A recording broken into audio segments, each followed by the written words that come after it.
El 25 de enero de 1943, una explosión sacudió las ruinas de Stalingrado, una ciudad desolada tras soportar durante más de 6 meses un brutal asedio por parte del ejército alemán.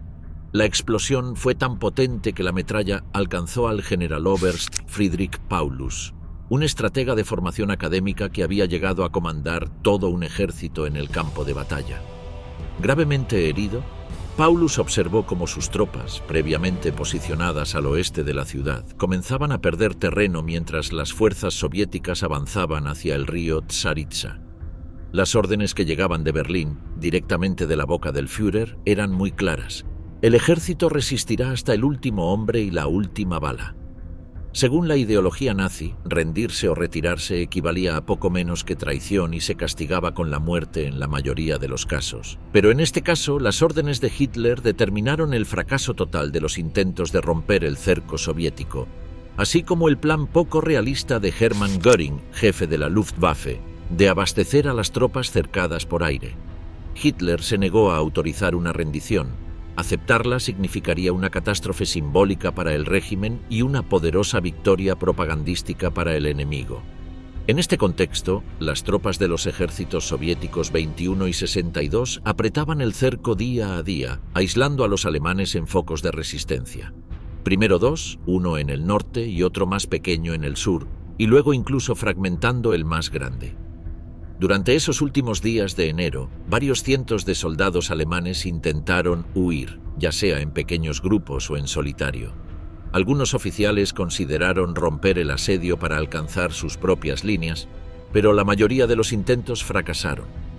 Los pocos que lograron escapar estaban tan debilitados y enfermos que apenas podían mantenerse en pie y tuvieron que ser evacuados inmediatamente a la retaguardia. El 28 de enero de 1943, acorralado, sin municiones y ante un colapso inminente, Paulus envió un mensaje desesperado a Hitler: que nuestro sacrificio sirva de ejemplo eterno para no rendirse jamás. Todo estaba perdido para el sexto ejército de Paulus. Paulus había sido nombrado comandante del sexto ejército en diciembre de 1941 y había liderado con éxito a sus tropas hacia importantes victorias en Rusia. Su sexto ejército tuvo su prueba de fuego en mayo de 1942, cuando los 300.000 soldados de Paulus se enfrentaron a los 640.000 hombres de Semyon Timoshenko en Volchansk. No tuvieron ninguna oportunidad ante una fuerza humana tan superior, pero tras reagruparse en una posición cercana a Yarkov, Paulus ordenó un contraataque que aplastó a las fuerzas enemigas, matando o hiriendo a 250.000 de soldados del Ejército Rojo. Obtuvo su Cruz de Caballero por esta heroica acción. Posteriormente ocupó el 90% de la ciudad de Stalingrado, en el corazón de la Unión Soviética, en noviembre de 1942. Sin embargo, su plan de tomar la ciudad rápidamente fracasó y Stalin comenzó a enviar refuerzos a Stalingrado de inmediato. Los soviéticos contaban con un suministro de hombres aparentemente inagotable, pero las enormes distancias dentro de la Unión Soviética significaban que los problemas logísticos eran su peor enemigo dentro de su territorio. El general Zhukov fue quien recibió la orden de romper el asedio alemán sobre Stalingrado, y a finales de enero de 1943 se hizo evidente que Paulus y sus hombres estaban atrapados entre el ejército de Zhukov y una ciudad que no podían conquistar por completo. El 30 de enero, coincidiendo con el 10º aniversario del ascenso de Hitler al poder, los soldados del sexto ejército finalmente se dieron cuenta de que estaban solos. Nadie vendría a rescatarlos, y no tenía sentido esperar apoyo aéreo. Para colmo, Paulus había enfermado de disentería y era incapaz de dirigir a sus tropas con eficacia. Sin embargo, se negó a ser reemplazado en sus funciones por otro general. En un triste discurso, Hermann Göring comparó la resistencia en Stalingrado con la heroica resistencia de los espartanos en las Termópilas. Pero los combatientes alemanes seguían vivos, atrapados y esperando un fin inevitable. Ese mismo día, Paulus informó al Führer que sus hombres no podrían resistir mucho más. En respuesta, Hitler lo ascendió a general de campo, esperando que eligiera la muerte antes que la rendición. Era un firme creyente en el simbolismo, y como ningún mariscal de campo alemán se había rendido jamás en la historia, Hitler pensó que esto incitaría a Paulus a seguir su ejemplo. Pero eso no ocurrió. Paulus se convertiría en el primer mariscal de campo alemán en la historia militar del país en ser capturado por el enemigo. El panorama ante los soldados metidos en el Kessel no pudo ser más desastroso. Había soldados hambrientos, heridos, con fiebre tifoidea y congelándose. Cuando perdieron el único rastro de provisiones, fue el fin. La mayoría se había refugiado en un supermercado con metro llamado Univermag. Los soldados ya no tenían moral de combate. Además, la ciudad ya parecía una tumba, con el olor a descomposición cadavérica que la cubría por completo. El 90% de los edificios estaban destruidos y la escena era espantosa. Finalmente, los soldados soviéticos descendieron al subsuelo donde se escondían Paulus y el resto del Sexto Ejército y le ofrecieron la rendición. Paulus aceptó el 2 de febrero de 1943. Antes de marchar al cautiverio, los soldados alemanes se vieron obligados a limpiar los escombros de la ciudad, recoger a sus compañeros muertos y apilarlos en las afueras para ser incinerados. Posteriormente fueron transportados en tren a Siberia, donde un gran número de soldados murió en el viaje, y posteriormente en campos de concentración y trabajo. Aunque se había rendido personalmente, Paulus no dio ninguna orden formal a sus tropas para que depusieran las armas. Algunas unidades continuaron luchando por su cuenta. Ese mismo día, los cuerpos 4º, 8º y 14º Panzer y 51º se rindieron ante la presión del avance soviético. El 64º Ejército del general Shumilov ya controlaba casi todo el centro urbano de Stalingrado, con solo el 11º Cuerpo de Ejército atrincherado en la zona norte entre escombros, trincheras improvisadas y edificios en ruinas. Pero la rendición de Paulus no puso fin a los problemas de los alemanes estacionados en Stalingrado. Febrero llegó con un nuevo asalto soviético. Las pocas posiciones alemanas que quedaban se concentraban en la zona industrial de Barricadi y en los alrededores de la antigua fábrica de tractores, que había sido escenario de feroces combates durante meses. Según el operador de radio Gottfried Grebe, del 140º Batallón de Transmisiones, los soldados supervivientes se escondían en sótanos y ruinas, gravemente heridos, hambrientos y temblando de fiebre. La orden que recibieron fue tan absurda como aterradora. «Camaradas, debemos resistir hasta la última bala. Es la voluntad de Dios». Grebe comprendió entonces que no se trataba de una orden militar, sino de una sentencia de muerte disfrazada de heroísmo. El 2 de febrero marcó el fin definitivo de uno de los enfrentamientos más sangrientos del siglo XX. La noche anterior, el general de infantería Karl Strecker, comandante del 11º Cuerpo de Ejército, había comenzado a comunicarse con sus oficiales superiores para discutir si continuar combatiendo o aceptar lo inevitable, la rendición. A las 4 de la madrugada, contactó con el teniente general Arno von Lenski, líder de la 24ª División Panzer. Aunque Strecker insistió en resistirse, Lenski ya había enviado un emisario para negociar con los soviéticos. Así pues, Strecker redactó 2 mensajes. El primero, enviado a las 7 de la mañana, ordenaba a sus tropas cesar el combate, destruir sus armas y esperar la llegada de las fuerzas enemigas. El segundo, enviado al grupo de ejércitos Don a las 8, fue su rendición oficial, que cerró no con el típico Heil Hitler, sino con un solemne Viva Alemania. Alrededor del mediodía, los 62º, 65º y 66º ejércitos soviéticos lanzaron su ofensiva final contra los restos de la guarnición alemana en Stalingrado, aún estacionados en las instalaciones industriales de Barricadi y la fábrica de tractores. Los defensores, exhaustos y completamente desprovistos de capacidad ofensiva, comenzaron a rendirse en grupos o individualmente, sin ofrecer resistencia.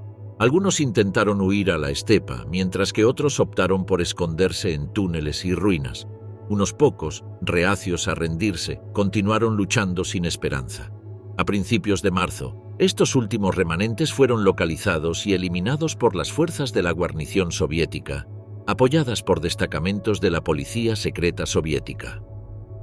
Operación Urano, la trampa mortal alemana de Zhukov. La principal razón por la que el Sexto Ejército permaneció en Stalingrado fue que Hitler y sus oficiales superiores habían malinterpretado el campo de batalla. Creían que la principal fuerza soviética estaba mucho más al norte, alrededor de Rshef, y que el esperado ataque invernal ruso se produciría allí. La actividad rusa en los alrededores de Stalingrado se había interpretado como un indicio de una ofensiva a pequeña escala, diseñada para atraer a las fuerzas alemanas fuera de la ciudad. Y los alemanes no querían caer en esa vieja trampa. Tanto Paulus como Hitler estaban convencidos de que un ataque ruso tendría lugar en algún lugar cerca de Stalingrado, y todos estaban igualmente seguros de que sería a pequeña escala y fácilmente contenido. En realidad, los soviéticos habían estado acumulando fuerzas discreta y metódicamente para un contraataque a gran escala en Stalingrado. El plan se había concebido el 13 de septiembre, cuando Zhukov viajó a Moscú para reunirse con Stalin y su jefe de Estado Mayor, Alexander Vasilevsky. Zhukov y Vasilevsky habían urdido un plan para lanzar ataques simultáneos contra las tropas rumanas que defendían la línea a ambos lados del sexto ejército alemán. Estas incursiones avanzarían rápida y profundamente para conectar con el sexto ejército y cortarle el paso. Creían que el ejército rojo tenía suficiente fuerza para lanzar los ataques, pero nada más. Todas las demás operaciones planeadas tendrían que cancelarse y todas las reservas participarían en la denominada Operación Urano. Tras algunas dudas, Stalin aceptó el plan. Autorizó a Vasilevsky a movilizar, equipar y entrenar a las fuerzas necesarias para el plan. Pero Stalin impuso una condición: secreto absoluto. A nadie, absolutamente a nadie, se le comunicaría el motivo de los cambios y movimientos. Cada comandante permanecería en la ignorancia de que sus fuerzas actuarían como parte de una operación mayor. Solo a medida que se acercaba el momento de la ofensiva, un pequeño grupo de altos mandos de planificación y mando se enteró del secreto. Mientras elaboraban sus planes en secreto, Zhukov y Vasilevsky decidieron un cambio de táctica importante. Decidieron, en la medida de lo posible, copiar las tácticas de Blitzkrieg alemanas. La doctrina táctica rusa había enfatizado previamente la importancia de que las unidades se mantuvieran en contacto con las de sus flancos y avanzaran solo cuando se supiera que sus flancos estaban seguros. Evidentemente, esto era lo que los alemanes esperaban que hicieran los soviéticos. En cambio, Zhukov comenzó a instruir a sus comandantes de tanques para que avanzaran lejos y rápido, independientemente de lo que sucediera en sus flancos. A los comandantes de infantería se les dijo que su nueva tarea era seguir a los tanques, no liderar el asalto. A los oficiales de caballería se les ordenó abandonar sus tácticas de ataque relámpago. En su lugar debían cabalgar con los tanques, desmontando para combatir como infantería cuando fuera necesario. Las unidades aéreas recibieron instrucciones de cooperar estrechamente con sus fuerzas terrestres, especialmente con los tanques. No solo eso, sino que el plan de Zhukov exigía una concentración masiva de fuerza en una zona pequeña para lograr el avance inicial, una táctica que hasta entonces solo habían utilizado los alemanes. La ofensiva Urano se lanzaría desde 3 puntos clave. El primero se situaría en Kletskaya, al oeste de Stalingrado. El objetivo de este avance era abrir una brecha en el frente rumano y luego girar para enfrentarse a los alemanes en las afueras de Stalingrado y mantenerlos ocupados. Mientras tanto, el ataque principal se lanzaría más al oeste, en Serafimovich, a unos 160 kilómetros, 100 millas, de Stalingrado. Esta ofensiva debía aplastar a los rumanos y luego avanzar hacia el sureste, hacia Kalak, abriendo una profunda y creciente brecha en la retaguardia del tercer ejército rumano.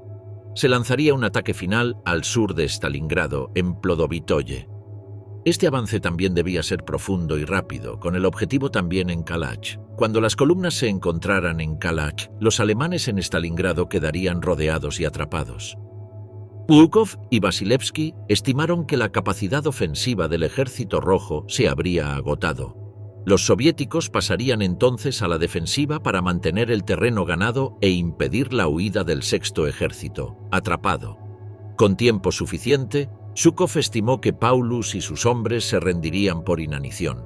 El entrenamiento y los preparativos se prolongaron durante semanas, pero no fue hasta finales de octubre que los hombres y el equipo comenzaron a trasladarse hacia Stalingrado.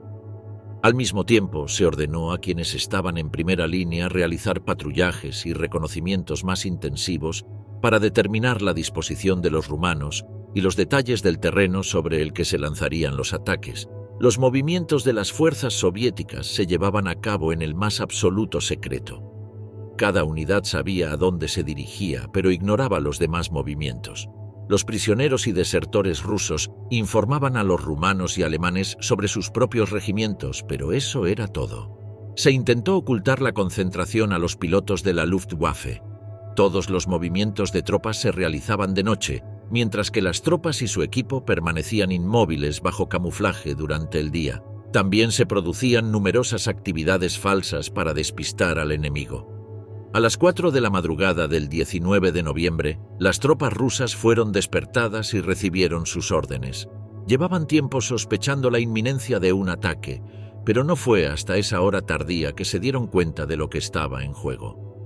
Cuando se les dijo a las tripulaciones de los tanques que debían adentrarse con tanta profundidad y rapidez tras las líneas alemanas, vitorearon.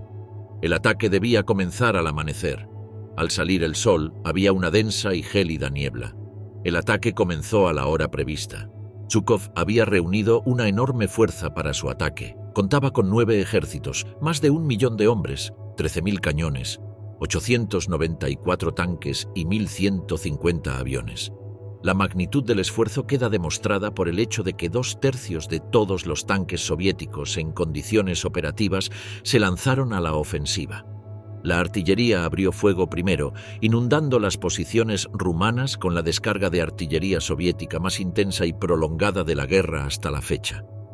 La artillería rusa solía ser precisa, pero las descargas rara vez eran prolongadas debido a la falta de munición. Ese día no hubo tal problema y los cañones rugieron continuamente. En la mañana del 21 de noviembre, segundo día de la operación, Paulus se preparó para enviar los Panzer restantes a asaltar el flanco izquierdo de las columnas rusas que avanzaban desde Kletskaya. Antes de que pudiera lanzar el ataque, se enteró de que los tanques soviéticos estaban a solo 32 kilómetros de su cuartel general y de que otra columna soviética avanzaba hacia el noroeste desde su flanco sur. Paulus comprendió de repente que todo su ejército corría peligro de ser rodeado. Con la misma urgencia, la mayoría de sus unidades de suministro y apoyo se encontraban en la trayectoria del rápido avance soviético. Se enviaron órdenes apresuradamente alertándolos del peligro y diciéndoles que se pusieran a salvo lo antes posible. Él mismo abandonó su cuartel general, mientras su personal intentaba recoger documentos y equipo, y se dirigió al este, hacia Stalingrado. El avance soviético continuó al anochecer, sumido en la confusión alemana, con unidades que se dirigían en diferentes direcciones bajo órdenes distintas de distintos comandantes. A las 6 de la mañana, una columna de tanques soviética procedente del norte llegó a Kalach. Al no encontrar rastro de sus camaradas que venían del este, las tripulaciones de los tanques avanzaron y al amanecer vieron tanques T-34 avanzando hacia ellos. El cerco estaba completo. El sexto ejército estaba rodeado. Los sitiadores alemanes de Stalingrado estaban ahora asediados por el ejército rojo. Aún así, los soviéticos tardarían 2 meses más en quebrar definitivamente la heroica resistencia de Friedrich Paulus.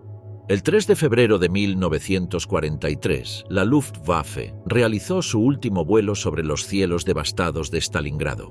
Un solitario Heinkel G-111 sobrevoló la ciudad en ruinas, buscando posibles grupos de soldados alemanes que pudieran haber escapado del cerco soviético. El avión lanzó suministros con la esperanza de encontrar supervivientes, pero no detectó señales de vida entre los escombros congelados.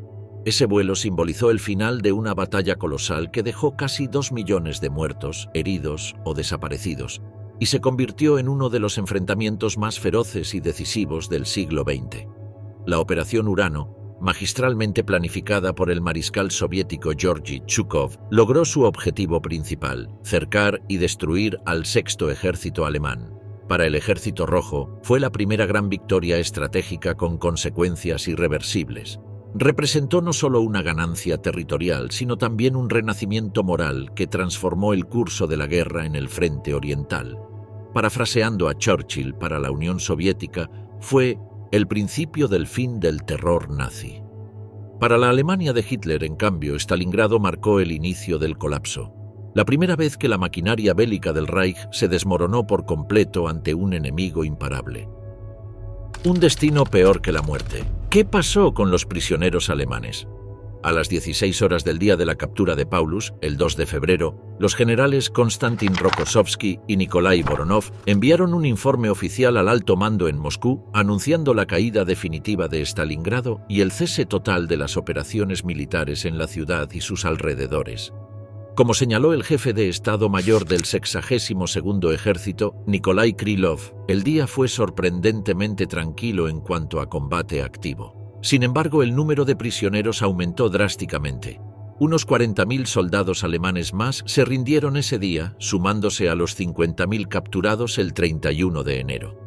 Muchos recogieron mantas, abrigos o cualquier ropa que pudieron encontrar, anticipando que la marcha a los campos de prisioneros sería larga, gélida y dolorosa. Al mismo tiempo, se llevaron a cabo negociaciones entre el general de infantería Strecker y un oficial del Estado Mayor soviético que lo acompañó tras su rendición. Acordaron que los oficiales del cuartel general alemán podrían ser transportados en vehículos a su lugar de cautiverio.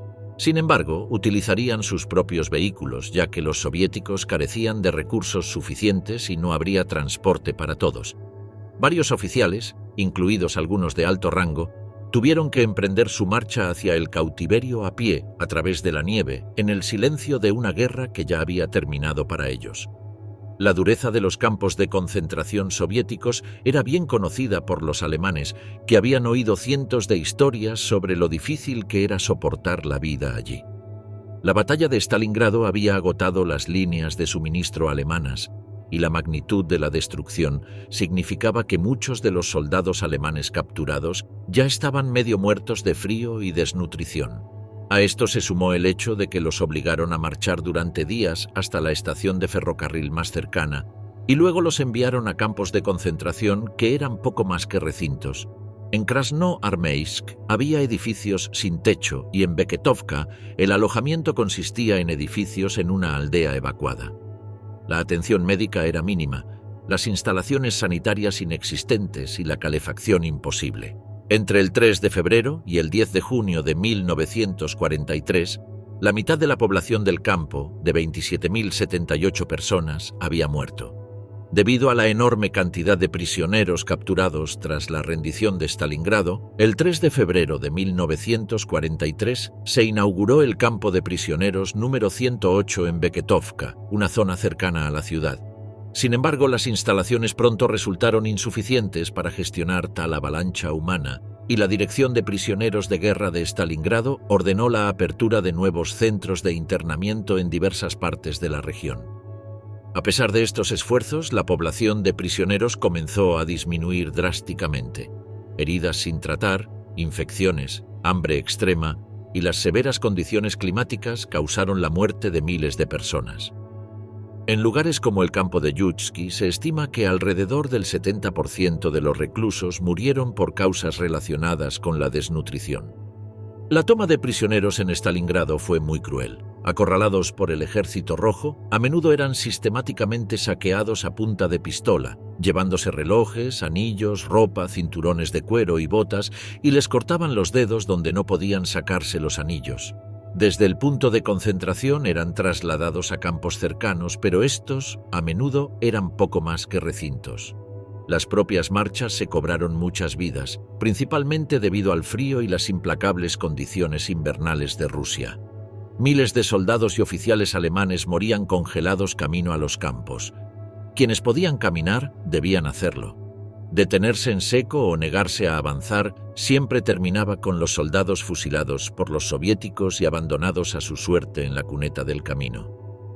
En todos los campos se producían muertes cada noche y se contaban muchas historias espeluznantes. Un guardia contó que un grupo de entierros se dio cuenta de que uno de los cadáveres que habían arrojado a una fosa seguía vivo, así que lo sacaron a rastras hasta que murió y luego lo devolvieron. La población del campo incluía rumanos, italianos y búlgaros, además de alemanes, y la falta de asistencia médica temprana también influyó en el número de muertos, al igual que el odio hacia los prisioneros por parte de los soldados soviéticos y la población civil local, lo que significaba que no había posibilidad de compasión ni de recibir más comida. Esta animosidad no se limitaba a los soviéticos, ya que los rumanos capturados odiaban a sus oficiales alemanes lo suficiente como para ahogarlos a todos al cruzar el río Volga. Para la primavera de 1943, la Oficina Soviética para Prisioneros de Guerra había iniciado un registro detallado de sus prisioneros y comenzó su transporte a campos permanentes, principalmente en Begobad, Uzbekistán, Astracán y Karagandá. Los viajes podían durar días o semanas, con acceso intermitente a comida y agua. De los primeros 30.000 enviados de esta manera, solo unos 15.000 llegaron con vida.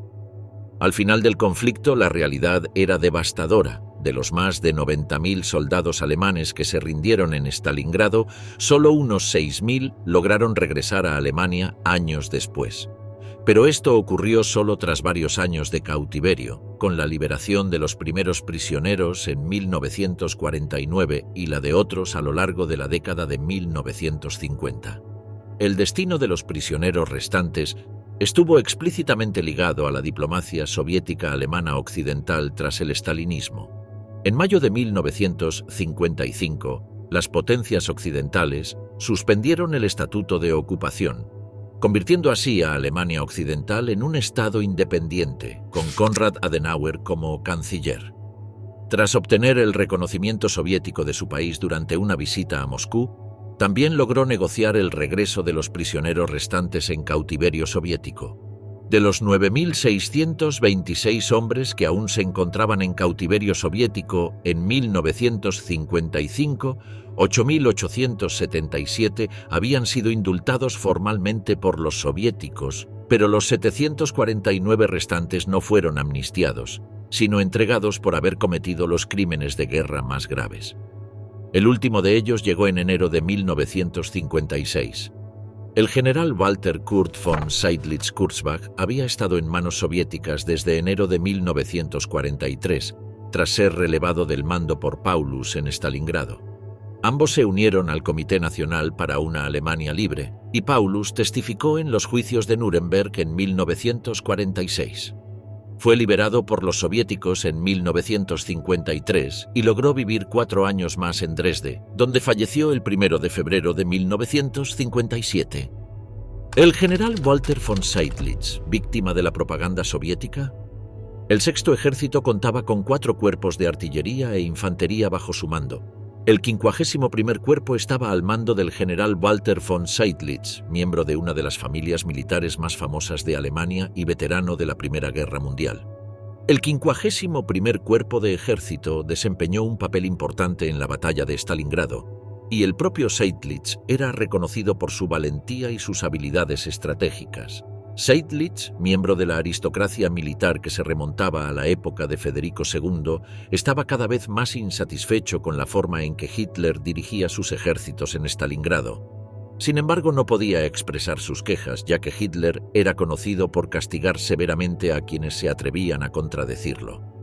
Además, Hitler creía que las derrotas militares se debían únicamente a la falta de voluntad, por lo que, para él, no importaba que sus ejércitos fueran superados en número.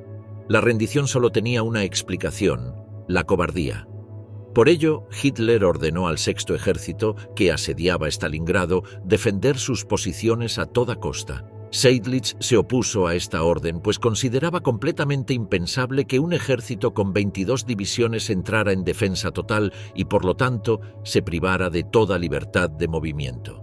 Preparó un extenso memorando sobre el tema para el cuartel general del Sexto Ejército. Las pequeñas batallas defensivas de los últimos días ya han agotado nuestras reservas de munición, explicó. La situación del suministro era decisiva. Sus órdenes fueron ignorar la catastrófica orden de quedarse donde estaban. En la tarde del 23 de noviembre, Seydlitz ordenó a la 60ª División de Infantería Motorizada y a la 94ª División de Infantería que quemaran sus almacenes y volaran sus posiciones, para luego retirarse de sus posiciones en el lado norte de Stalingrado. En miles de fogatas de rápida propagación, quemaron abrigos, uniformes, botas, documentos, mapas, máquinas de escribir y víveres. El general quemó él mismo todo su equipo. El Ejército Rojo, alertado por las explosiones y las llamas, sorprendió a la ya debilitada división en campo abierto mientras se retiraba de Spartakovka, infligiéndole casi 1000 bajas. La formación vecina, la 389ª División de Infantería, en la planta de tractores de Stalingrado, también sufrió en la confusión. Hitler, furioso al enterarse de esta retirada, culpó a Paulus. Para evitar más desobediencia a sus órdenes, tomó la extraordinaria decisión de dividir el mando en Stalingrado. El general von Seydlitz, a quien consideraba un fanático de la resistencia, fue nombrado comandante en jefe de la zona noreste, incluyendo la propia Stalingrado. La señal llegó a las 6 de la mañana del 25 de noviembre. Seydlitz fue notificado de estas órdenes por el propio Paulus. Las órdenes de Hitler resultaron catastróficas para el Sexto Ejército en Stalingrado. Por un lado, debilitaron gravemente al ejército, ya que ahora dos generales solían adoptar enfoques de combate diferentes, pero por otro lado, dieron a Seydlitz y Paulus mayor libertad para decidir la estrategia. Por supuesto, esta libertad no sustituyó a la otra orden de Hitler, que era luchar hasta el último hombre y hasta la penúltima bala. Por esta razón, cuando los soviéticos rompieron las defensas alemanas a finales de enero de 1943 y Seydlitz intentó rendirse junto con los oficiales bajo su mando, Paulus lo relevó inmediatamente. Nombró al general Walter Heitz en su lugar, quien ordenó fusilar a los alemanes que se rendían. 2 oficiales alemanes fueron asesinados por otros alemanes tras rendirse. Seydlitz y Paulus se odiaban, sobre todo porque Seydlitz no era un fanático del Führer y a menudo hablaba mal de él y daba órdenes a sus subordinados que contradecían las del líder. Tenía sus propias ideas sobre lo que debía hacerse en Stalingrado. En cuanto lo recluyeron en un campo de prisioneros de guerra para oficiales, empezó a quejarse de Hitler, a quien consideraba el presagio de una catástrofe para Alemania. Esto fue debidamente observado por sus interrogadores. El 19 de agosto de 1943, 3 generales de Stalingrado, Seydlitz, Latman y Korfes, fueron identificados como posibles colaboradores y, por lo tanto, enviados a un supuesto centro de reeducación en Lunovo. En estos centros, los oficiales alemanes recibían propaganda soviética y un trato justo para crear la ilusión de que los soviéticos eran sus amigos y solo intentaban liberar a Alemania del dominio de un loco.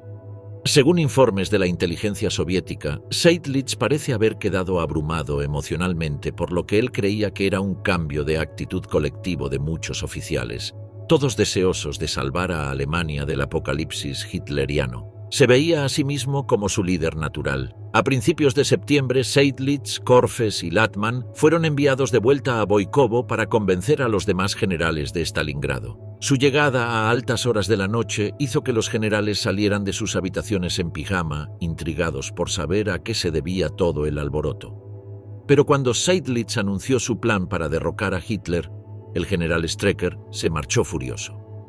Al día siguiente, cuando Seydlitz y Latman los instaron a unirse a la convocatoria de una revuelta contra el régimen de Hitler, Strecker, Sixt von Arnim, Rodenburg y Pfeffer los acusaron airadamente de traición.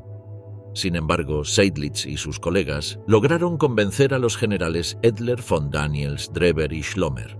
Documentos soviéticos muestran que el 17 de septiembre de 1943, Seydlitz, como presidente de la Liga de Oficiales Alemanes, presentó un plan al general soviético Melnikov que proponía reclutar un cuerpo de ejército de 30 o 40.000 hombres entre los capturados en Stalingrado. Según la idea de Seydlitz, este cuerpo sería la base del nuevo gobierno tras el derrocamiento de Hitler. Seydlitz se consideraba candidato para el cargo de comandante en jefe de las Fuerzas Armadas de la Alemania Libre en el futuro. Al parecer, también prometió preparar un plan para una campaña de propaganda en prensa y radio, enviando hombres a la retaguardia alemana para ganarse el apoyo de los comandantes de formación y organizar una acción conjunta contra el régimen de Hitler. Seydlitz enviaba mensajes a sus amigos personales, al comandante del Frente Central, von Klug, y al general Thomas, responsable del Estado Mayor del cuartel general de Hitler. En febrero de 1944, la aviación rusa comenzó a lanzar panfletos sobre Alemania y las tropas del frente, firmados por Seydlitz y sus colegas. La Gestapo envió un informe urgente a Himmler verificando la autenticidad de la firma de Seydlitz. El general Gill de las Waffen-SS, cuyas tropas en el saliente de Cherkasy recibieron una lluvia de panfletos del Comité Nacional, envió copias a Alemania.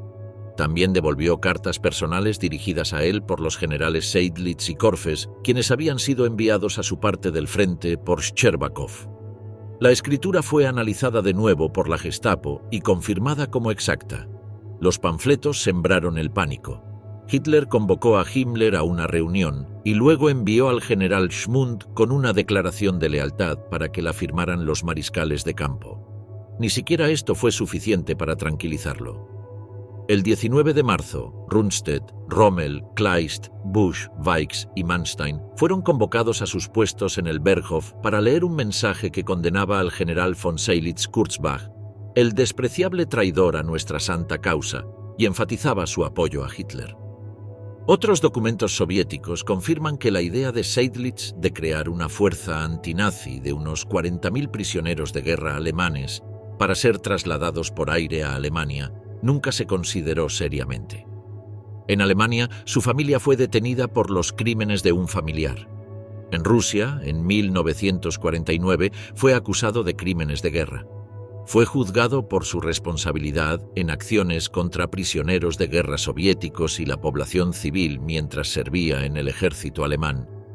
En 1950, un tribunal soviético lo condenó a 25 años de prisión, pero en 1955 fue liberado y trasladado a Alemania Occidental, donde en 1956 se anuló su sentencia de muerte por el Tercer Reich. Seydlitz fue finalmente explotado tanto por la propaganda soviética como por la alemana. Fue utilizado por la primera en emisiones y publicaciones para animar a los soldados alemanes a rendirse y por los alemanes para luchar por una causa en la que realmente no creía.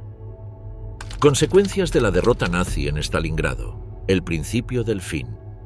Es casi imposible sobreestimar la importancia del desastre alemán en Stalingrado. En la campaña en su conjunto, la Wehrmacht había perdido quizás el 15% de sus efectivos, pero no había ganado prácticamente nada. Fue una campaña inútil y un error militar que finalmente le costó la guerra y la vida a Hitler. Una de las principales razones por las que Stalingrado fue tan catastrófico fue que marcó un punto de inflexión en la creencia del pueblo alemán en la propaganda estatal. A pesar de los esfuerzos de Goebbels, la magnitud del desastre era innegable. Casi todos los civiles alemanes conocían a una familia que había perdido a un hijo en Stalingrado. La conmoción en Alemania era profunda, pero el golpe a la moral de los soldados fue aún mayor. Desde el comienzo de la invasión de Rusia, solo habían conocido la victoria, aunque esos éxitos en el campo de batalla no se hubieran traducido en la victoria final. Ahora habían sufrido una derrota en el campo de batalla, una de proporciones descomunales. La confianza en sí mismos de los soldados alemanes había quedado gravemente dañada y, en muchos casos, destruida. Ya no veían a los rusos como soldados mediocres que debían ser derrotados, sino como oponentes aguerridos de los que era mejor desconfiar. El 18 de febrero de 1943, Goebbels pronunció su famoso discurso en el Sportpalast, llamado así porque se pronunció ante un numeroso público invitado en el Sportpalast de Berlín, o Palacio de los Deportes. Este fue el primer discurso en el que un líder nazi admitió que la guerra no transcurría con normalidad para Alemania. Describió los reveses en el frente oriental, explicó que el futuro de la civilización europea estaba amenazado por una toma del poder comunista y afirmó que solo Alemania podía salvar a Europa. Alcanzó su punto álgido al plantear a su audiencia, y por radio a todo el pueblo alemán, la siguiente pregunta: ¿creen, junto con el Führer y nosotros, en la victoria final y total del pueblo alemán? ¿Están ustedes y el pueblo alemán dispuestos a trabajar, si el Führer lo ordena, 10, 12 y, si es necesario, 14 horas al día y a darlo todo por la victoria? ¿Quieres una guerra total? Si es necesario, ¿quieres una guerra más total y radical que cualquier cosa que podamos imaginar hoy? La respuesta fue abrumadoramente positiva.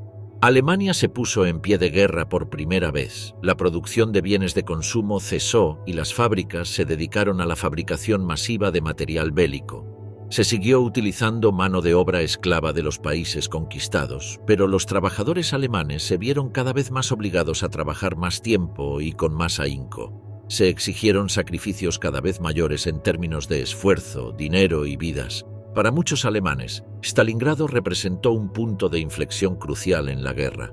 Además de esta pérdida sufrida por los alemanes, el Ejército Rojo había obtenido ganancias. Las fuerzas soviéticas habían aumentado mes a mes, a medida que se reclutaba un mayor número de hombres y se destinaban cada vez más recursos a la fabricación de armas. El éxito de la Operación Urano demostró que los rusos eran capaces de imitar las tácticas de la Blitzkrieg alemana cuando los hombres adecuados estaban al mando y contaban con el equipo adecuado. Esto no siempre fue así, y en los meses siguientes los rusos recurrieron regularmente a sus viejas tácticas, con resultados a menudo fatales. Pero la mejora de las fuerzas rusas era innegable. El coste humano de la campaña de Stalingrado fue inmenso. Uno de los mayores sufrimientos fue el que sufrió la población civil de la ciudad. El 23 de agosto de 1942, Stalingrado contaba con una población de 400.000 civiles. Se desconoce el destino de la mayoría de estas personas. Muchos huyeron, otros se unieron al Ejército Rojo, pero la mayoría quedó atrapada en la ciudad por el avance alemán y la negativa de los líderes soviéticos a permitir que los civiles usaran los transbordadores para cruzar el río. Se estima que alrededor de 200.000 civiles murieron durante los combates. Las bajas sufridas por el Ejército Rojo fueron igualmente terribles. Varios regimientos y batallones fueron completamente aniquilados. Los informes oficiales del Ejército Rojo registran 478.741 hombres muertos y 650.878 heridos en la ciudad y sus alrededores. Pero generalmente se considera que esta cifra es una subestimación. Las cifras no incluyen las campañas libradas fuera de la ciudad. Los soviéticos podrían haber perdido hasta 650.000 muertos. Habría muchos combates y derramamiento de sangre en el frente oriental, pero después de Stalingrado ya no había ninguna posibilidad de que los alemanes obtuvieran una victoria absoluta sobre la Unión Soviética. Entre los altos mandos militares se hablaba de iniciar negociaciones con los rusos para alcanzar un acuerdo de paz. Hitler se negó rotundamente. A diferencia de muchos militares, Hitler era plenamente consciente de los asesinatos en masa, el genocidio y otros crímenes de guerra que las SS y otros instrumentos del partido nazi habían estado llevando a cabo en la Rusia ocupada. Sabía que los rusos buscaban venganza y que las conversaciones eran inútiles. Más tarde, la certeza de que él mismo sería ejecutado llevaría a Hitler a prolongar la guerra innecesariamente y finalmente a quitarse la vida. Stalingrado marcó el principio del fin del Tercer Reich. Las últimas cartas desde Stalingrado. Mi vida no ha cambiado nada. Es como hace 10 años, bendecida por las estrellas y apartada de la humanidad. Nunca tuve amigos, como sabes, porque la gente nunca quiso saber nada de mí. Era feliz cuando miraba el cielo por mi telescopio y observaba el mundo estelar, alegre como un niño que juega con las estrellas. Eras mi mejor amiga, Mónica. No estabas perdida. Eras eso. No son tiempos para bromas. Esta carta tardará 15 días en llegar a tus manos. Para entonces ya habrás leído en los periódicos lo que ha pasado aquí mientras tanto. No le des demasiadas vueltas. Las cosas acabarán completamente diferentes de todos modos. Deja que otros se preocupen por averiguarlo. ¿Qué nos importa esa gente a ti o a mí? Siempre pensé en años luz y sentí en segundos. Incluso aquí tengo mucho que hacer con el clima. Somos 4, y si esto sigue así, estaremos bastante satisfechos. Nuestra tarea es muy simple: registrar la temperatura y la humedad, la altura de las nubes y la visibilidad. Ese es todo nuestro trabajo. Si un burócrata leyera lo que escribo, se le saltarían las lágrimas por la violación del secreto de servicio.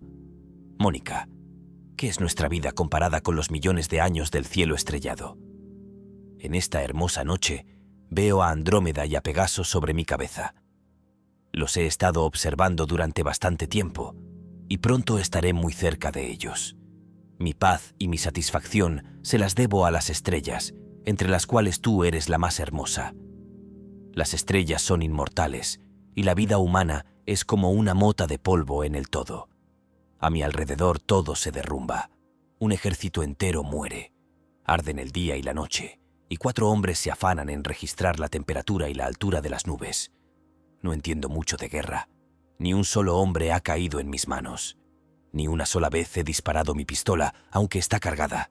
Pero, por lo que sé, no hay tanta torpeza en el otro bando. Con gusto habría seguido contando estrellas un par de décadas más, pero sin duda ahora no serviría de nada. Carta número 2. A las estrellas desde el fin del mundo. He vuelto a tomar tu retrato y lo he contemplado largo rato. Queda grabado en mi memoria ese momento que vivimos juntos, la hermosa tarde de verano del último año de paz, cuando caminábamos hacia nuestra casa a través del valle florido. Cuando nos conocimos, fue la voz de nuestros corazones la que habló. Después vino la voz del amor y la felicidad. Hablamos de nosotros mismos y del futuro que se extendía ante nosotros como una alfombra de brillantes colores. Esa alfombra colorida ya no existe. La tarde de verano se ha ido y también el valle florido. Y ya no estamos juntos. En lugar de la vibrante alfombra, un infinito campo blanco se ha extendido ante mí. Ya no hay verano, solo invierno. Y no hay futuro, al menos no para mí, y por lo tanto tampoco para ti.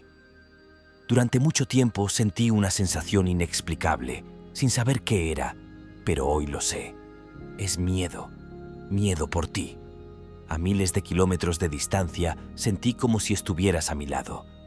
Cuando recibas esta carta, sumérgete en ella y escucha. Quizás oigas mi voz en sus líneas. Nos dicen que nuestra lucha es por Alemania, pero pocos aquí creen realmente que este sacrificio absurdo sea de alguna utilidad para nuestra patria. Carta número 3. El silencio de mis manos. Tienes que olvidarte de esto, Margarita, y debes hacerlo pronto. Incluso te aconsejaría que lo hicieras radicalmente.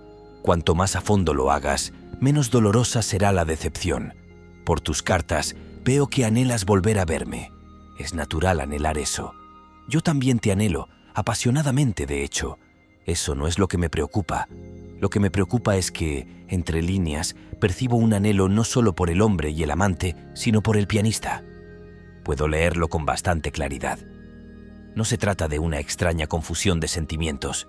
No es que yo, que debería ser completamente miserable, me haya rendido a mi destino y que la mujer, que tiene todos los motivos para estar agradecida de que siga viva, al menos por ahora, resienta el destino que me ha tocado. A veces sospecho que un reproche silencioso se alza contra mí, como si fuera culpable de no querer jugar más. Eso es lo que quieres que confiese. Por eso insistes tanto en tus cartas, pidiendo una explicación que hubiera preferido dar en persona. Quizás el destino nos ha llevado a un punto donde no hay escapatoria posible.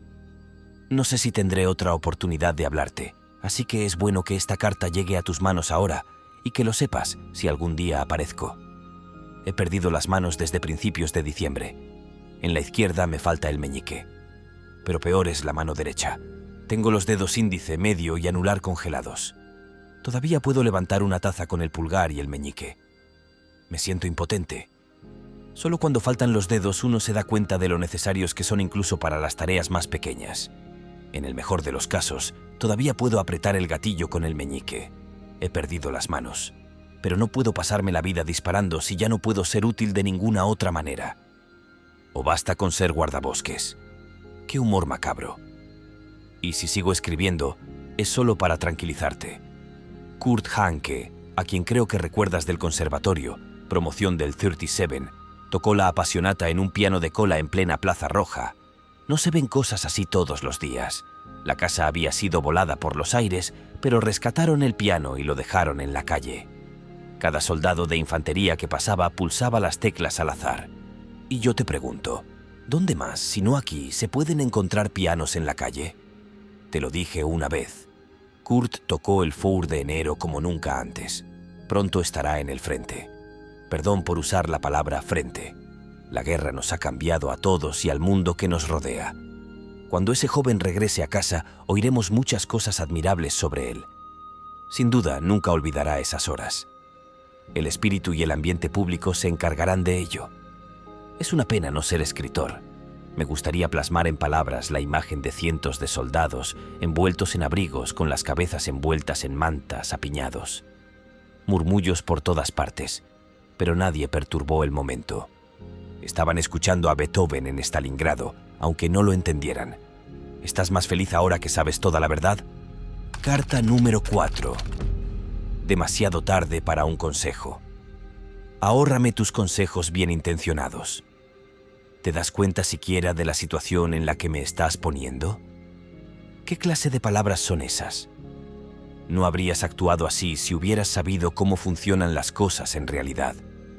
¿Qué significa esto? Sabes que comparto tu opinión, lo hemos hablado más de la cuenta, pero esto no se puede escribir. ¿Acaso tomas a los demás por tontos? Si te escribo ahora, es solo porque sé perfectamente que nada puede pasar. Tuve la sensatez de omitir la dirección del remitente y recibirás esta carta por el canal habitual.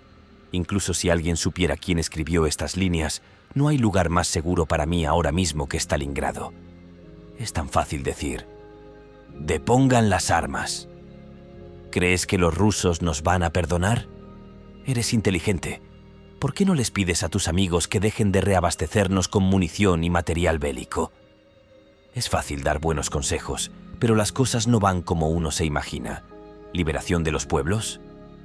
Eso no tiene sentido. Los pueblos siguen siendo los mismos, solo cambian sus amos. Y desde fuera siempre argumentarán que hay que liberar a los pueblos del amo del momento.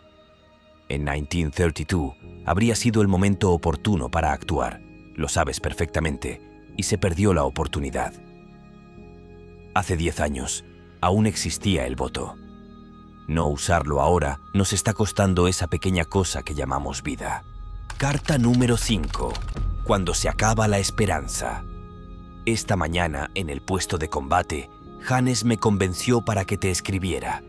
Durante las últimas semanas, he dudado en empezar esta carta, pensando siempre que la incertidumbre era una tortura, pero aún aferrado a un atisbo de esperanza.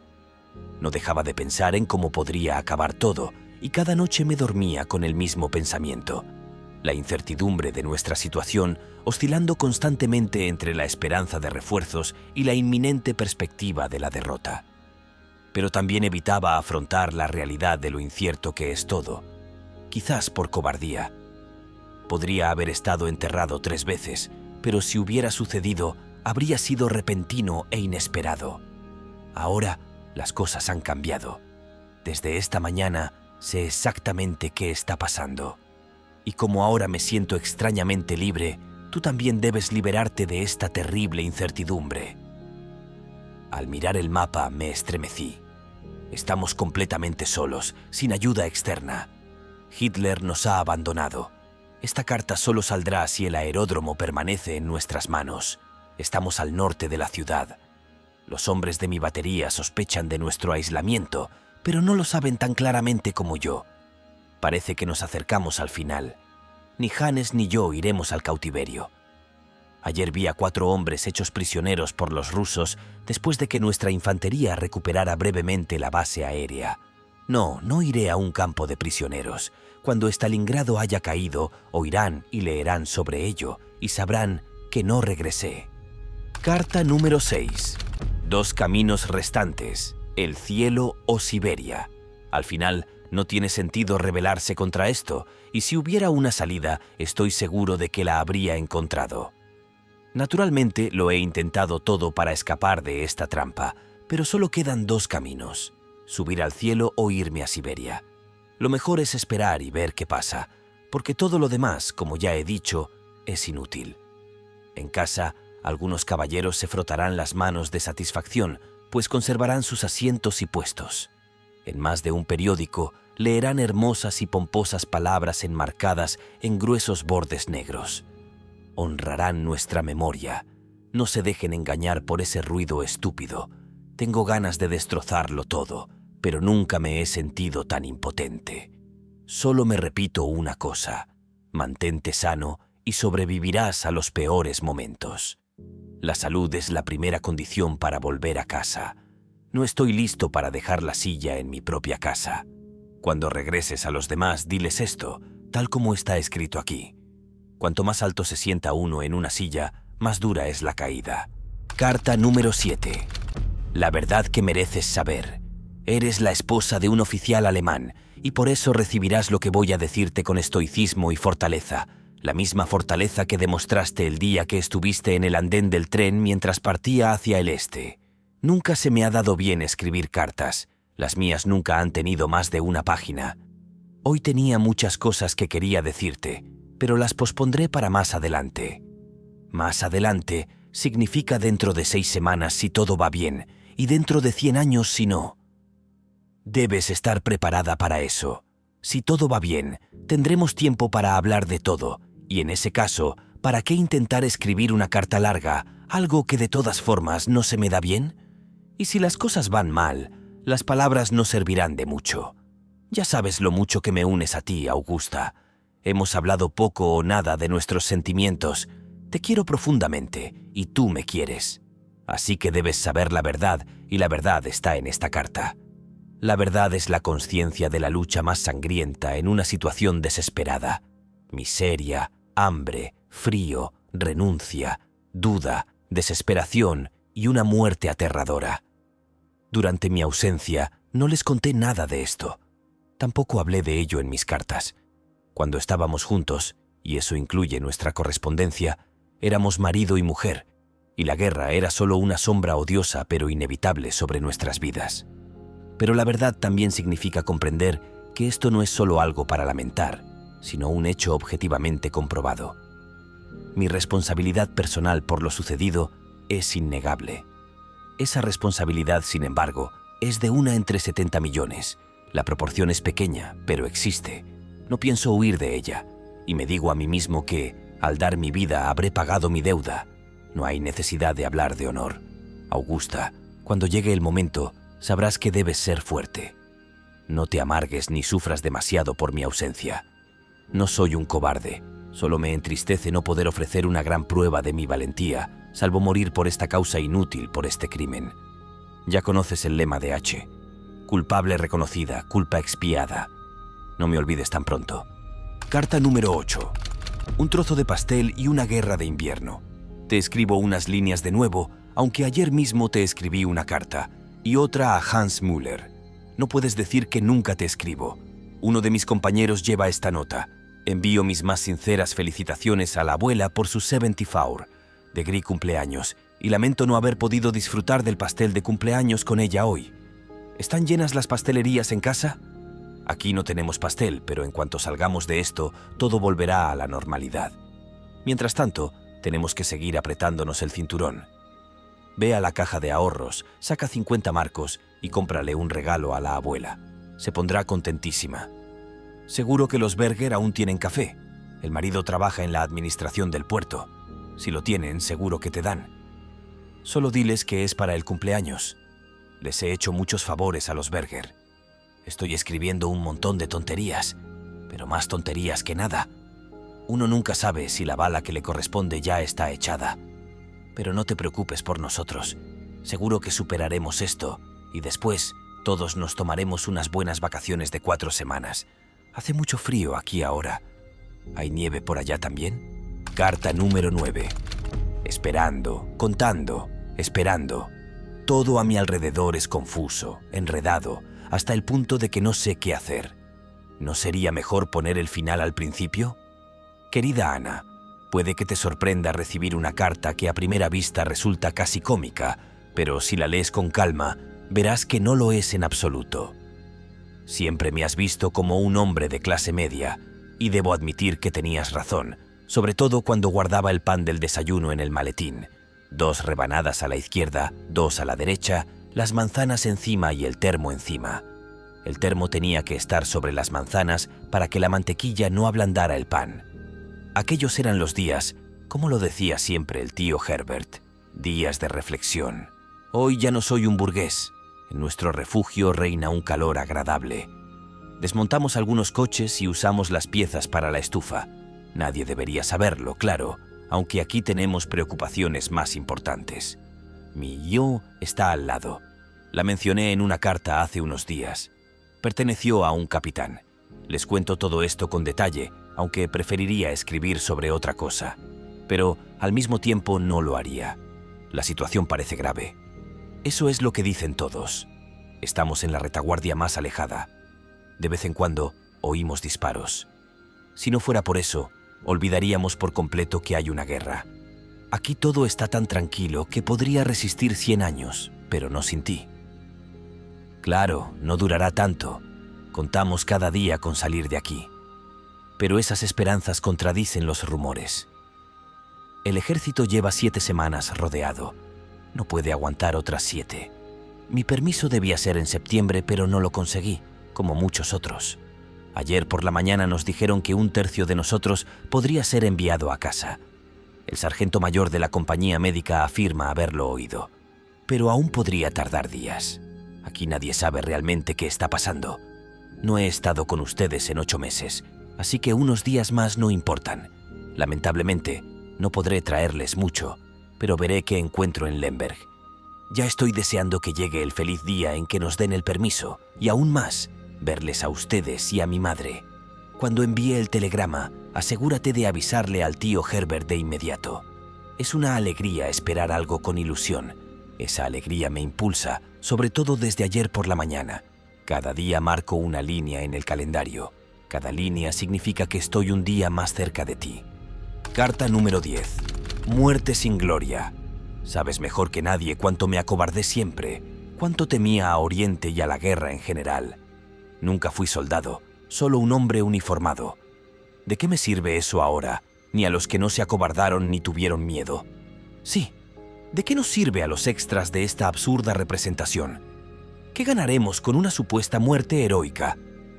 He interpretado a un muerto en el escenario docenas de veces, pero era solo un papel. Me observaban desde butacas de terciopelo y mi representación de la muerte parecía real y convincente. Ahora me estremece darme cuenta de lo poco que la muerte en el escenario tiene en común con la muerte real. La muerte siempre tuvo que ser heroica, fascinante, admirable. Una muerte por una gran causa, una muerte que convenciera. Pero ¿qué es realmente aquí y ahora? Se desmorona, se muere de hambre, se congela. Es poco más que una función biológica, como comer o beber. Caen como moscas. A nadie le importa. Los entierran rápidamente. Yacen dispersos por todas partes, sin brazos, sin piernas, sin ojos, con el vientre desgarrado. Alguien debería hacer una película de esto para hacer imposible la muerte más hermosa del mundo. Esta es la muerte de un carnicero, que luego será glorificada en pedestales de granito, con esculturas de guerreros moribundos envueltos en heroicas vendas. Habrá novelas, himnos y homenajes solemnes. Las iglesias celebrarán misas.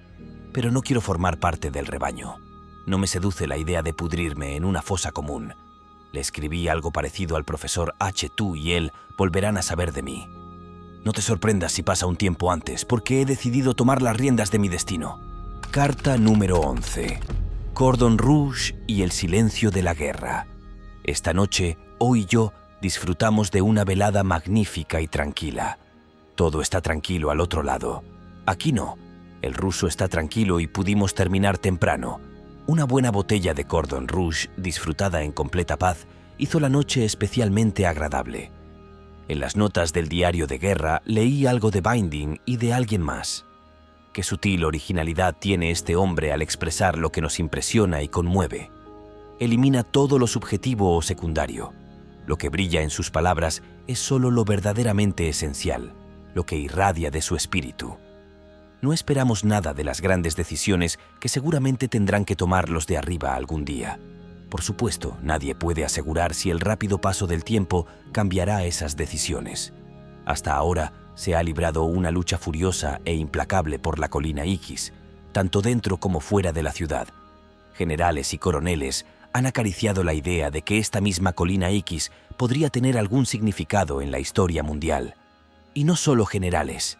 Cada día se asaltan posiciones y cada día el enemigo, o nosotros, según quien las controle, es expulsado.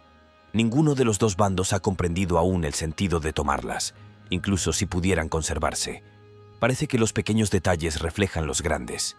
Esta prolongada ausencia de éxito produce una apatía casi incurable o una especie de perseverancia que, en realidad, solo acecha disfrazada. Son casi las 10. Voy a dormir lo máximo que pueda. Cuanto más duermes, menos hambre sientes, porque el hambre no es poética, es brutal. Los quiero mucho a todos. Carta número 12. La duda, la fe y el adiós final. Así que, ahora ya lo sabes, no volveré. Por favor, díselo a nuestros padres con cuidado. Estoy muy conmocionada y llena de dudas. Antes era segura y fuerte. Ahora me siento pequeña y escéptica. Nunca comprenderé del todo muchas cosas que suceden aquí, pero lo poco que he presenciado ya es demasiado para soportarlo. No me convencerán, nadie lo hará, de que mis camaradas murieron con la palabra Alemania o el grito de Heil Hitler en los labios. La gente muere y la muerte no se puede fingir. La última palabra siempre es para la madre, o para la persona que más se ama, o simplemente un grito de socorro. He visto a cientos caer y morir, y muchos de ellos, como yo, provenían de las juventudes hitlerianas.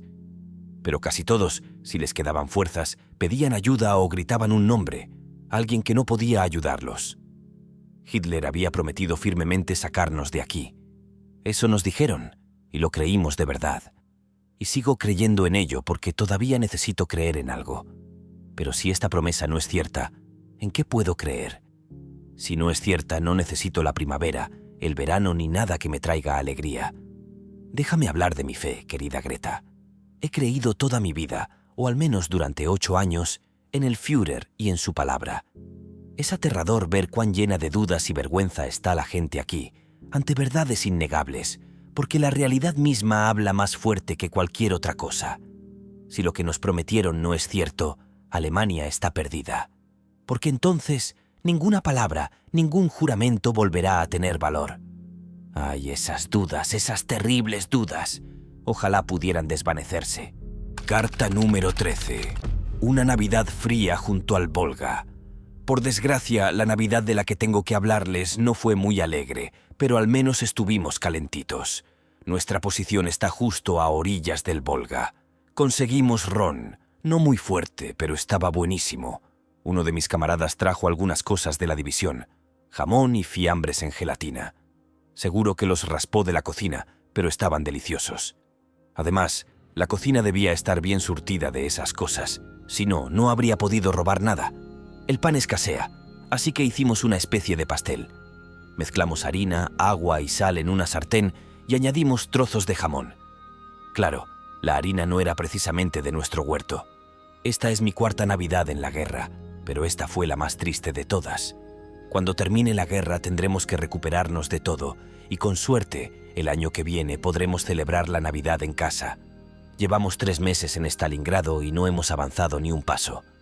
Aquí reina la calma, pero al otro lado del río, en la estepa, la lucha es intensa. Nuestros camaradas de la estepa no tienen tanta suerte como nosotros. Lo han pasado mal. Quizás nos envíen allí próximamente, porque sus bajas son cuantiosas. Pero es mejor no pensar en ello. Y aún así, seguimos pensando en ello, sobre todo cuando tienes 24 horas al día sin nada que hacer excepto intentar no pensar. Es entonces cuando tus pensamientos regresan a la tierra que te vio nacer. ¿Pensaron todos en mí la noche de Navidad? Tuve esa extraña sensación, la que te invade cuando sabes que alguien piensa en ti. Carta número 14. Con gratitud y la frente en alto. Ha llegado el momento de enviarles mis saludos y pedirles que también saluden a sus seres queridos y les transmitan mi afecto. Los rusos atacan por todas partes. Nuestras tropas han resistido desde el comienzo de la ofensiva, que no ha cesado ni un solo día, luchando con fiereza, físicamente exhaustas. Se comportan como héroes, y ni uno solo se ha rendido. Que el enemigo nos venza cuando nos quedamos sin pan, municiones, combustible y hombres no es una victoria para él. Dios lo sabe bien. Estamos seguros de que hemos sido víctimas de graves errores de mando y de que la destrucción de la fortaleza de Stalingrado causará un gran daño a nuestro pueblo y a la nación en su conjunto. Aún así, creemos en un futuro renacimiento de nuestro pueblo. Sin duda, hombres de corazón sincero se encargarán de ello. Les espera una tarea en casa: asegurarse de que ningún loco, necio o criminal pueda continuar su labor. Quienes regresen deben barrerlos como el viento barre la paja. Somos oficiales prusianos. Sabemos cuál es nuestro deber cuando llega el momento. Cuando miro hacia atrás en mi vida, me doy cuenta de que puedo hacerlo con profunda gratitud. Ha sido hermosa, maravillosamente hermosa. Como subir una escalera e incluso este último peldaño, su coronación es hermoso. Casi podría decir que es armonioso y completo. Dile a mis padres que no estén tristes, que me recuerden con alegría. nada de gloria. Nunca he sido un ángel, y tampoco me presentaré como tal ante el Señor, pero me presentaré como un soldado, con el alma de un noble, libre y orgulloso como un caballero. No le temo a la muerte en lo más mínimo. Mi fe me da esta serena claridad, y con esa claridad viene un profundo sentimiento de agradecimiento. Transmite este legado a quienes vengan después de nosotros. Críalos para que sean nobles de espíritu, que haya una rigurosa sencillez en el pensamiento y en la conducta, sin concesiones. Den todo su amor y apoyo a mis padres en estos primeros días de duelo. Al igual que mi tío X, coloquen una hermosa y sencilla cruz de madera en mi honor en el cementerio del parque. Que siga siendo la sede familiar de los X. Ese es mi mayor deseo. En mi escritorio hay una carta que escribí durante mi última licencia donde expliqué todo esto con detalle. Ahora me entrego al amor de todos ustedes y les agradezco una vez más. Gracias y mantengan la frente en alto. Siempre adelante. Un cálido abrazo para todos. Carta número 15. Si hay un Dios, si existe un Dios, escribiste en tu última carta, te traerá de vuelta pronto, sano y salvo. Un hombre como tú, continuaste, que ama a los animales y las flores, que no daña a nadie, que ama y honra a su esposa e hijo, siempre está bajo la protección de Dios. Gracias por esas palabras. Siempre llevo tu carta conmigo, guardada en mi mochila. Pero, querida, si piensas bien tus palabras y haces que la existencia de Dios dependa de este resultado, te enfrentas a una decisión grave y terrible. Soy un hombre religioso y tú siempre has sido creyente, pero ahora debe ser diferente. Si ambos sacamos conclusiones de nuestro camino personal hasta ahora, entonces debemos admitir: algo ha ocurrido que hace que todo en lo que creíamos parezca una ilusión. ¿No lo sospechas ya? Hay un tono muy extraño en tu última carta de late de diciembre. Estamos a mediados de enero. Esta será mi última carta en mucho tiempo, quizás para siempre. Uno de mis compañeros que se dirige al aeródromo la llevará consigo. Mañana despega el último avión de esa pista. La situación se ha vuelto insostenible. Los rusos están a 3 kilómetros de la última base aérea. Si cae, ni una rata escapará de aquí, y yo tampoco. Es cierto que cientos de miles de personas también quedarán atrapadas, pero es un pequeño consuelo ahogarse en compañía. Si existe un Dios. Por otro lado, muchos dicen lo mismo. En Inglaterra y Francia seguramente millones. Ya no creo que Dios sea misericordioso. De lo contrario, no habría permitido tal injusticia. Ya no lo creo porque, de lo contrario, Dios habría iluminado las mentes de los hombres que iniciaron esta guerra. Hombres que hablaron de paz y del Todopoderoso en 3 idiomas diferentes. Ya no creo en Dios porque nos ha traicionado. Ya no creo y ahora debes decidir qué harás con tu fe. Carta número 16. Una misa de Navidad entre ruinas. En la víspera de la festividad sagrada, 11 camaradas se unieron con devoción a un servicio religioso celebrado en una cabaña relativamente intacta. No fue fácil encontrarlos entre la multitud de escépticos, desesperados y desilusionados, pero los que encontré vinieron con corazones alegres y abiertos. Fue un grupo pequeño y curioso el que reuní para celebrar la Natividad del Niño Jesús. Hay muchos altares en este vasto mundo, pero ninguno más pobre que el que teníamos aquí. Ayer, aún había granadas en la caja donde coloqué la túnica gris de un camarada caído, aquel cuyos ojos cerré el viernes pasado en esa misma habitación.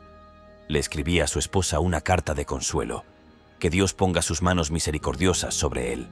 Les leí a mis hombres la historia de la Natividad del Evangelio de Lucas, capítulo 2, versículos 1 al 17, las palabras de un noble cristiano gentil.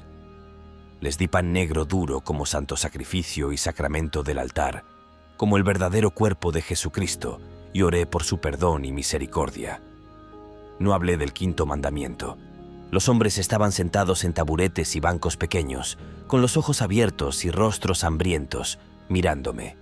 Todos eran jóvenes, solo uno tenía 51 años.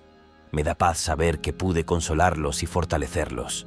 Al terminar, nos tomamos de la mano, compartimos nuestras direcciones y prometimos que quienes sobreviviéramos visitaríamos a las familias de este pequeño grupo y les contaríamos cómo celebramos la Nochebuena de 1942. Que Dios extienda sus manos misericordiosas sobre ustedes, amados padres, pues la noche está anocheciendo y haríamos bien en poner orden en nuestros asuntos antes de que llegue la muerte. Nos lleva la noche y en ella nos adentramos, si es la voluntad del Señor del universo. Pero no nos adentramos en una noche eterna. Ponemos nuestras vidas en las manos de Dios y que Él nos perdone cuando llegue nuestra hora.